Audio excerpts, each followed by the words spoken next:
கோயில்ல அந்த தல மரத்தினுடைய காற்று வருவதனாலே நமக்கு உடலும் நல்லா இருக்கு, உள்ளவும் நல்லா இருக்கு. அதனால்தான் பாம்பன் சுவாமிகள்லாம் என்ன பண்றாங்க, கோயில் அதிகமா சொன்னதுக்கு காரணம் நமக்கு வழிபாடு தெரியாது. அங்க ஏற்கனவே வழிபாடு பண்ணிக்கிட்டு இருக்காங்க, அங்க போய் இருந்தா கூட கொஞ்சம் நல்லா இருக்கும்.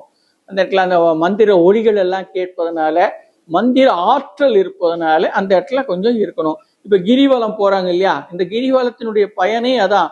அந்த கருவறையை சுற்றி அந்த மந்திர ஒலிகள் வந்து கொண்டிருப்பதனால எவ்வளவு பேர் சுத்துறாங்களோ அத்தனை லட்சம் பேர்களுக்கு அது போய் சேரும்.